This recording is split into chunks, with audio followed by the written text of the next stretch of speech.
hey y'all, and you just see people coming up, and then it's like, yeah. So that's it. Super cool. That's it. Do you know D's? No. Hi. Okay, so the idea today is I have a huge stack of books that I'm going to be signing here at big stack of books. I'm signing here at Bookpeople, my favorite bookstore in the world. And I got Julie and Jim here who are helping me out. And so the idea is that usually when I do this at Bookpeople, I just talk to Julie or one of the other fine people here. But today I thought, why not take your questions while I sign? Greatest book ever. Greatest book ever. That's a great question. I don't know. Oh, wait, are you saying Show Your Work's the greatest book ever, or are you asking me my greatest book ever? I think you're asking, right? My holy trinity of writers is Vonnegut, Linda Berry, and probably like Charles Schultz, Peanuts. So maybe like a Peanuts collection, like Golden Celebration of Peanuts, or Cruddy by Linda Berry, or I don't know, Slaughterhouse-Five. I reread that. That was really great. How do we get an autographed book? Great question. This is working already. You go to bookpeople.com and you search my name, and then they have all three of my books, and you put in an order and you say who you want it made out to, and the great team here at Bookpeople, they get the order and they put a little piece of paper that says who it's supposed to be to, and then I drive down here and I sign it for you, and then they ship anywhere in the world for a small fee. And that's how it works. So, yeah, great question. Love questions about how you can buy a book. What was your inspiration for stealing Get Like an Artist? What happened for Steal Like an Artist was I was asked to give a speech at a community college in upstate New York. And so I was kind of terrified about talking to students about what they should be doing with their lives, particularly because I wasn't that much. I was like 26 at the time, so I wasn't that much older than like some of the students. And so I'd been collecting quotes by artists about this word steal just kept showing up, you know. I would collect all these quotes by artists who were like, yeah, I steal. That's how I get out my ideas. So I had this big quote file, and then when I went to, I run everything past my wife. My wife is like my main editor, basically. And so we go on these really long walks in the morning. And I asked my wife, what should I say to these students? And she said, well, the best talk I ever heard was this woman got up at my high school and she just had a list of 10 things she wished she had known when she was in high school. And I said, that's an awesome idea. I will steal that. And so I said, I had to give the college a name for the talk, so I just said it's going to be called How to Steal Like an Artist. And then I just made a list of 10 things I wish I'd known when I was a student. I gave the talk, and it went over pretty well. And then I thought, I'm kind of a digital native, so it's like, once the talk was over, I was like, well, what are we supposed to do with this now? Well, I was like, okay, well, I'll take the text and the slides, and I'll throw it online, and I'll do a blog post about it. And so I did that, and it was just one of those things that, went viral, as they say. It was the only thing I've ever done that was kind of instantly popular overnight. And that was it, really. I had already put out one book. I'd already put out Newspaper Blackout, and so I kind of knew how publishing worked and stuff. Hey, thanks. And so, editors started contacting me, and the rest is history, I guess. Great question. Any other questions?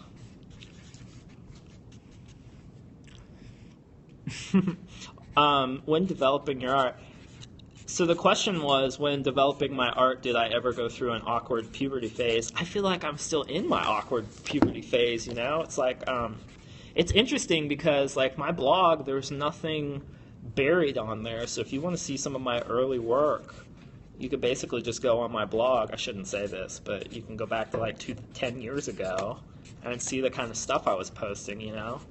But I went through a period of, I originally, I wanted to be a fiction writer, and I have no facility for making up characters or stories or plots or anything like that, and that's something I just had to learn over the years, you know. But that was kind of my awkward phase, you know, like being in college and being in a creative writing workshop and trying to write some like Raymond Carver ripoff story about living in small town Ohio, you know, and how depressing and terrible life was. Yeah. Okay, if you could only give one piece of advice to all artists, what would it be?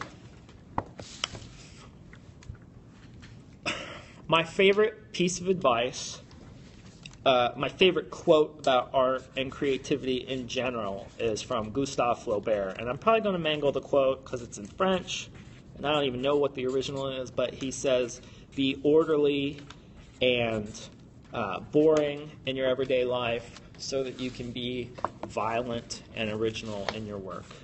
And so what I think about that is try to live your life in a way that is not reckless, so that you can be reckless with your art. There's a guy who's an executive at Fox, and the way he put it in money terms was try to be fiscally conservative so you can be try to be financially conservative so that you can be creatively reckless. Sorry, I'm messing up the quote. But like, my thing for art has always been like, you have to take care of yourself because it takes a really long time to get good. And so our usual model of art is like, you are this crazy, insane person who does a bunch of drugs and like sleeps around and like doesn't eat real well, doesn't exercise, that kind of thing. But like, if you want to get really good at your craft, like, you basically have to stick around for a while. Like, you can't be part of the 27 Club or whatever. You know, you got to stick in there and hang in there because you never know when your skills are really going to get there. So, be regularly and orderly in your life so that you can be original in your work. Where did the doodle in my signature come from? I think you're probably talking about this guy that I draw and everything. I forget where this came from. It's actually an illustration in Steal Like an Artist, but I kind of ripped it off from Steve Martin. If you've ever seen a Steve Martin show from like the 70s, he used to have one of those arrows that went through his head. But I like the idea of to me this represents influence, basically. Like, your influence goes in your head and then kind of swirls around with the other stuff and then it shoots out. It's just something I like drawing. I've probably drawn it like thousands of times, you know, but that's where it comes from. I know there were a bunch of questions before and I missed them, so I'll just take the top one. When did you know you wanted to be a writer? I think pretty early on I wanted to do books. Like, I started out as a really dedicated reader, you know. I loved books and I just kind of wanted to be part of the world. But when I knew I wanted to be a writer professionally, I wasn't even sure I ever would be a writer professionally. Like, really in college, I had a great creative writing teacher who was just like kind of a really big help to me.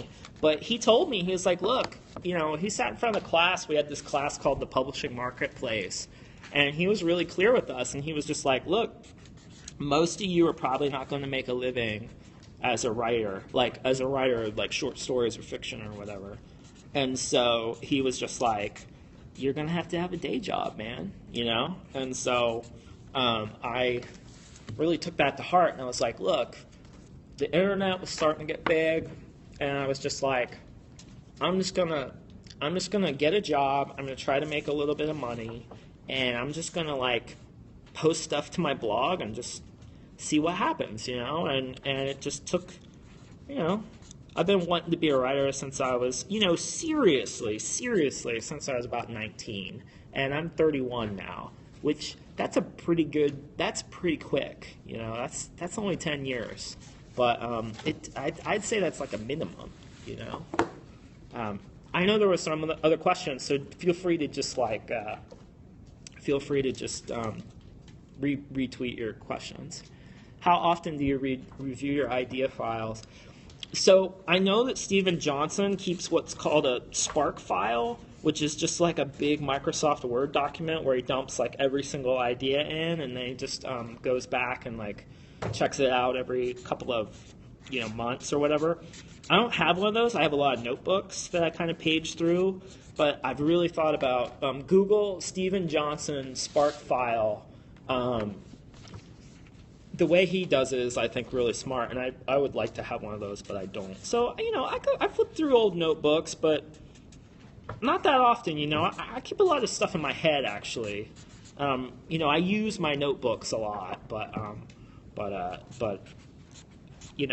go through once in a while. I mean, I have a huge stack of notebooks, and every once in a while I'll go through and flip through it, but usually, like, when I'm working, someone asked, how do you do a project next? How do you know when to do a project next? And you just sort of like, the way I think about it is, everyone's different, but the way I think about it is a lot of people say, like, I have a book in me, like people come up to me and they're like, oh, I feel like I have a book in me, and I always say, God, that feels really, it sounds like it's really painful. Maybe you should see a doctor. No, but like, I never feel like I have a book in me. I always feel like I have a book circling around me. Like, I always feel like there are these things in my life, and they're kind of orbiting me, and that, like, they start to collide. There's all this space junk, like, flying around me, and they start, like, it pashes up against each other, and something starts to form, like one of those Katamari balls.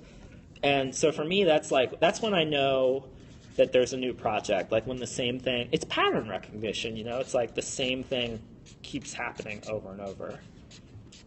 Jim, if for some reason you see me, I don't sign these right, let me know, because I'm talking and like, I don't know what How do you choose what to publish and what to keep private or trash? This is a great question, and it's something I think was a little bit misunderstood in Show Your Work.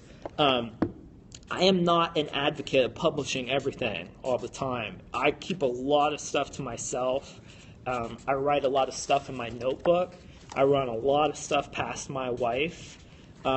She is really, my wife is really my barometer. Like, if my wife thinks it's kind of a good idea or cool, like, I'll send it out there, But I usually run stuff past her, and that should be not everybody's got a wife, and not everybody's got a wife that wants to listen to her crap all the time. But if you can have someone in your life that kind of has that editorial role, I mean, good editors are one of the most important things in a writer's life. With his wife? Yeah. Stephen King, like, he writes everything for his wife, I know. Well, she's a writer, too. Everybody's a writer in that family. Do you think the value of higher education is changing post-internet? I think the value of higher education is changing, period, and I think it's something that you should be very, very careful about. My advice is usually to get the education you can. Basically, you get the education you need for as cheap as you can get it.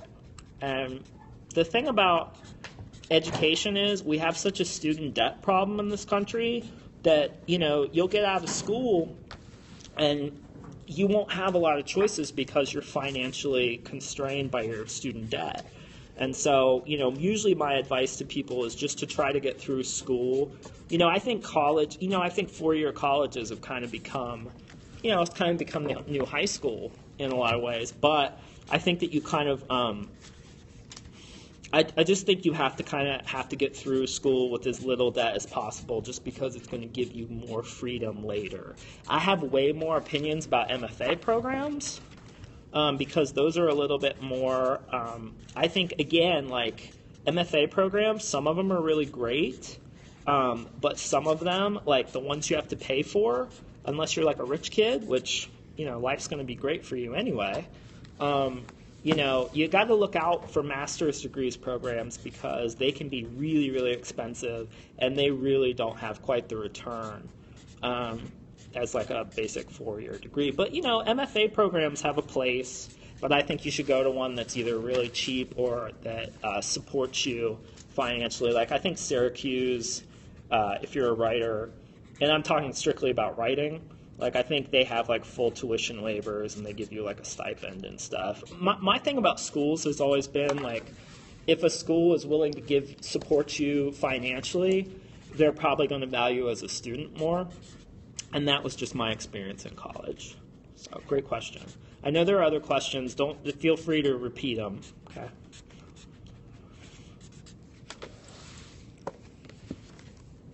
Ever been recognized in public? I occasionally get recognized in public. I actually get recognized more often when I'm like out with my wife and my kid, because I think people are like, you see me, I look like every other idiot in Austin. I mean, like dark-haired guy. Like people say, oh, I think I saw you at Whole Foods. I was like, oh, you saw a guy with like geek glasses and a big beard and like dark hair? Yeah, that could be any idiot in Austin. But if you see like a guy that kind of looks like me with a pretty blonde wife and a kid with, it's a little bit easier to spot me. But usually people are really cool. I mean, the few times that I've run into people are pretty good.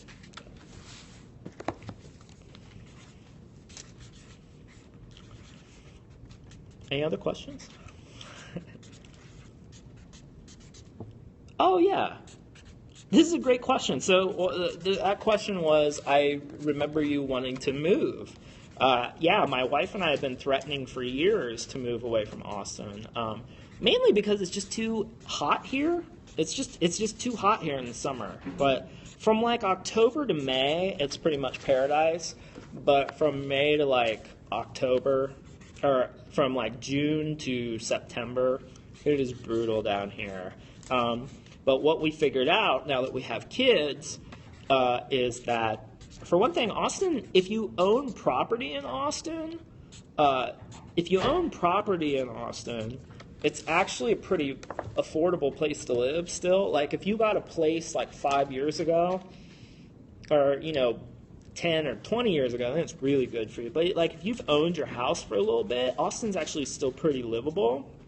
It's people who are moving down here and trying to buy a house now that it's really tough. But I live in a new neighborhood that's kind of this planned community, and it's just like really, it's not like a planned community like you would think. It's where the old airport used to be in Austin, and so it's just like, it's been really cool. When we moved in there, it was super boring, but now it's like, now that we have kids, there's like a park, and there's ducks at the pond, and there's a children's museum and stuff.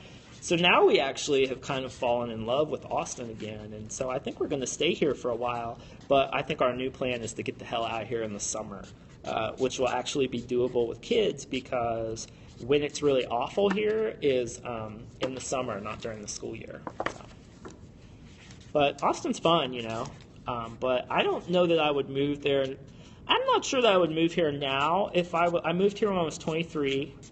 I just got married, and I moved down here, and my wife had gone into grad school. I'm not sure I'd move down here now that I was 23. I mean, I don't think I'm not sure what kind of bang you'd get for your buck down here now. Like, I'm really interested in places up north, particularly around the Great Lakes, like places like Milwaukee or Minneapolis or even like St. Louis or like Detroit, like I know is having, there's a lot of opportunity up there for a young person. But I think anywhere near water and like a semi, the winter sucks up there. Cleveland, we lived in Cleveland for a while. I probably shouldn't be chewing gum during this. But yeah, I don't know. You know how cold it is up there? Yeah, I grew up in Ohio. I know how cold it is up there. But winter's winter, summer's summer. The one thing I will say about Austin is that, it's year-round. It's, you can go outside all year. And so, like, for my wife and I, who were huge walkers, it's awesome.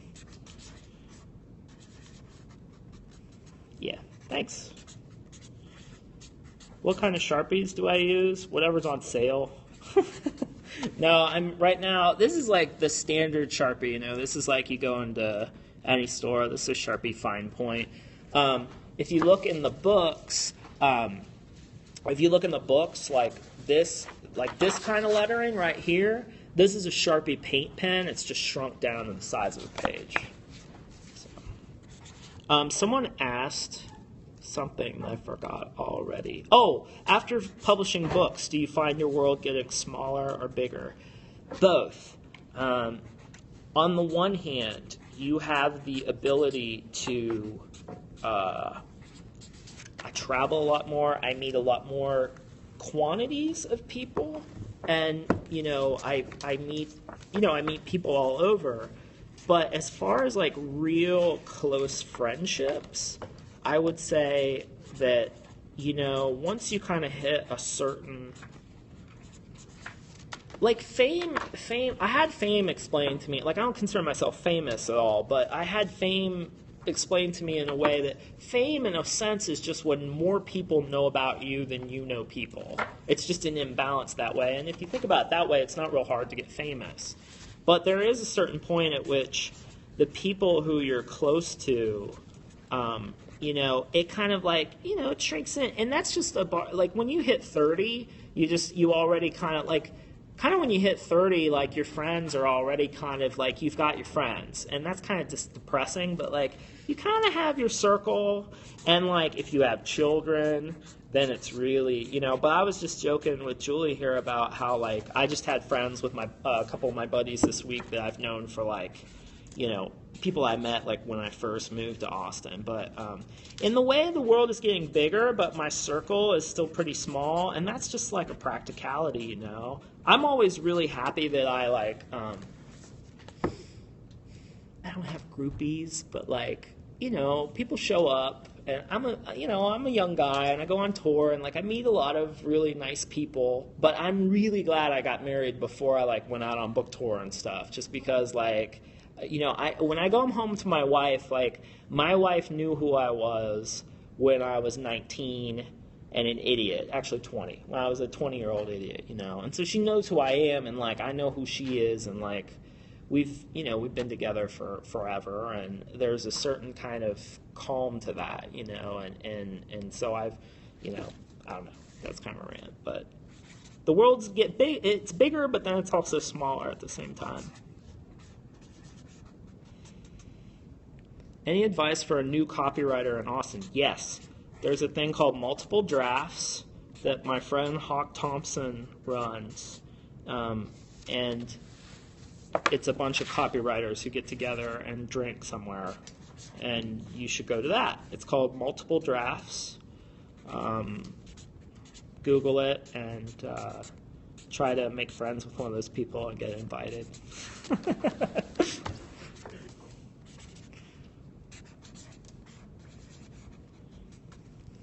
Nice name, yep. Those copywriters, they're really good at puns. Well, does anyone else have any other questions? Because if not, we'll shut this down, and then in like 20 minutes, I'm going to go around the store, and I'm actually going to recommend books. And then if you have a question about a book, I'll be happy to answer it. Networking, your thoughts. I wrote a whole book about networking. I mean, Show Your Work is all about like the power of the network versus like traditional networking. Where does creativity come from? Come on, I've written books about that. I'm not going to go into that right now. I think creativity, everybody's creative. Everybody's creative. Creativity is just a tool. It's not like creativity is like my friend Mike says, if you ever watch Apollo 13 and they got to assemble that air filter out of all the junk that's on the ship, that's what creativity is. It's taking all the stuff in your world, recombining it into something new that you need or the world needs. Any other questions? Favorite book you're reading right now? I just got done with a great book by John Ronson, who I'm gonna recommend that coming up.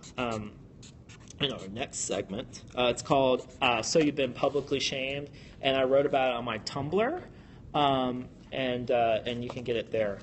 I love the Moomin books by Tove Jansson. I think I'm saying her name right, but the Moomin books I'm totally obsessed with. Okay, someone asked, are you just writing or are you working on other jobs right now? I'm just a writer right now and a speaker, and that's an amazing thing for me. So yeah, writing's my day job now. Any other questions? I know the numbers are dwindling. I'm actually going to take a break. We're going to cut it off right there, but if you come back in like 20 minutes, we're going to go around the store and talk about books, okay? Awesome. Thanks, guys. Bye.